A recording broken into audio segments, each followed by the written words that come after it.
अदा कासिद कर एहसान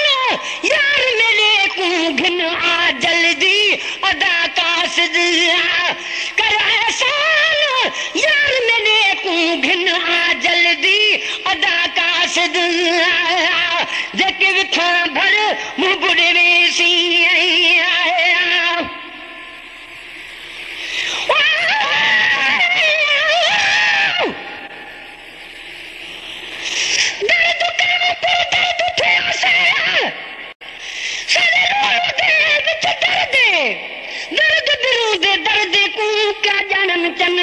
दर्द मोहब्बत ओ समझ जड़ रख दे दिल विच दर्द हर दर्द कनू वो दर्द कबूल सकू हजरत इश्क दा दर्द आया जेके विखा भर मुंह बुढ़े वेसी बोलो मियां जेके विखा भर मुंह बुढ़े वेसी विख विख तू थी सा कुर्बान अदा कासिद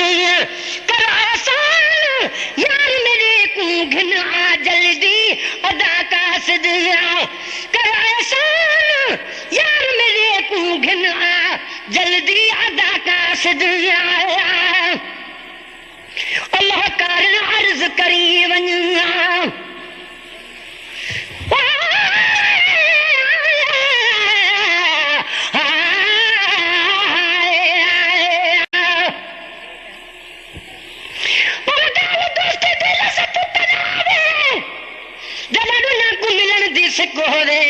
जड़े वेले मिलन आशिक माशूक बुतल ना दजंदे हिक होवे गुलाम फरीदा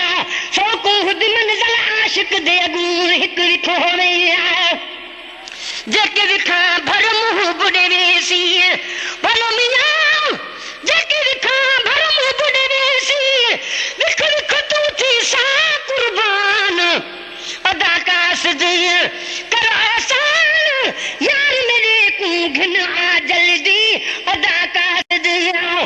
कर एहसान यार मेरे को घिन आ जल्दी अदा कासिद अल्लाह कारण अर्ज करी वञ बोलो मियां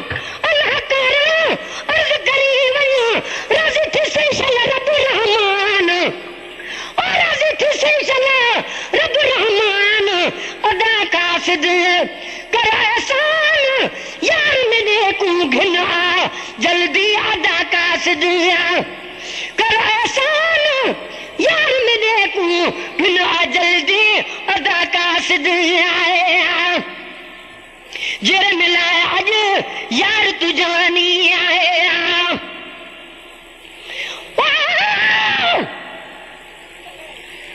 यार होवे लज पार होवे तेन यारी लावन चसे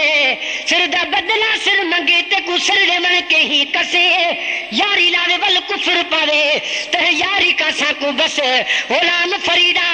यारी लावन अत तोड़ निभावन साकू पीर उस्ताद दा दसे जेरे मिला अज यार तू जानी ओलो मियां जेरे मिला अज यार तू जानी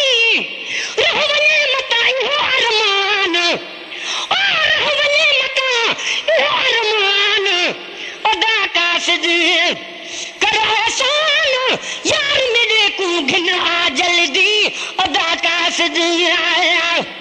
साहत को बेसाहत को नहीं आया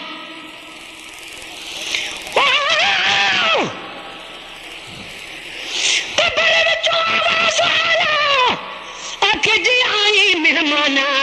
तू खुश वसी तेरा केच वसे शल जीने केच दिखाना सकू मौत रुलाया विच थल दे अज तोड़े में गर्दाना हुन ता वस कौन मेरे आजाद दिए दुख टालाया साहत को वे साहत को निया बोलो मियां साहत को वे साहत को नी कोई नहीं कदम मकान कोई नहीं कदा माग मकान अदा कासिद कर एहसान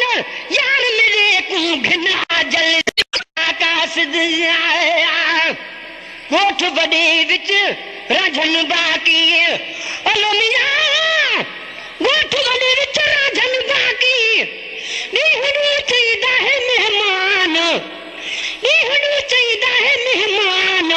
अदा कासद